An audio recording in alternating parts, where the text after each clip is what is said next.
গল্পটি মজার, না শুনলে মিস করবেন। রাতের রাস্তায় একটি লাশ ও গাড়ি চালকের গল্প। একটা ট্রাক রাতের বেলায় লাশ নিয়ে লক্ষ্মীপুর থেকে ঢাকা যাচ্ছিল। পথের মধ্যে ড্রাইভার এবং হেল্পারের চায়ের নেশা ধরল। কিছু দূর যেতে একটা চায়ের দোকান পেল। সেখানে তারা রাস্তার পাশে গাড়ি থামিয়ে দোকানে চা খেতে নামলো।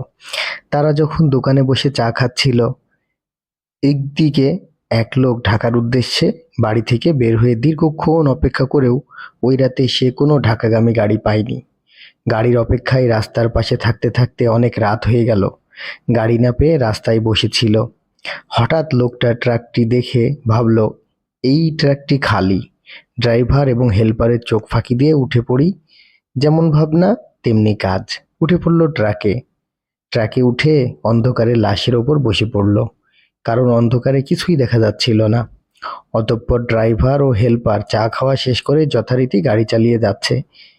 কিছুক্ষণ পর ট্রাকে বসা লোকটা একটা সিগারেট ধরিয়ে মনের সুখে টানতে লাগলো। হঠাৎ হেল্পারের চোখ পিছনে পড়তেই দেখলো পিছনে লাশটা বসে সিগারেট টানছে। হেল্পার ভয়ে ভয়ে ড্রাইভারকে বলল, হেল্পার বলল, ওস্তাদ গাড়ি থামান। ওস্তাদ বলল, কেন? হেল্পার বলল, পিছনে তাকিয়ে দেখেন, লাশ বসে সিগারেট টানছে।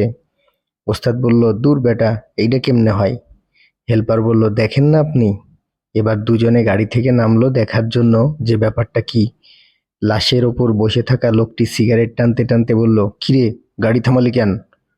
এই শুনে ওস্তাদ বলল, কাম হইছে। অতঃপর দুজনে মিলে দিল খিচ্চা দৌড়। দৌড়ের দৃশ্য দেখে একটা লোক ভাবলো মনে হয় সমস্যা হইছে, নইলে ওরা দৌড় দিল কেন? বসে থাকলে আমারও কোনো বিপদ হতে পারে, তাই সেও ওদের পিছনে পিছনে দৌড় দিল। হেল্পার পিছনে তাকাইয়া দেখে লাশটা ওদের পিছনে পিছনে দৌড়াইতেছে। হেল্পার বলল, উস্তাদ আজ আর রক্ষা নেই, ওই লাশটাও আমাদের পিছনে দৌড়াচ্ছে, তাড়াতাড়ি যান বাঁচাইয়া ভাগেন।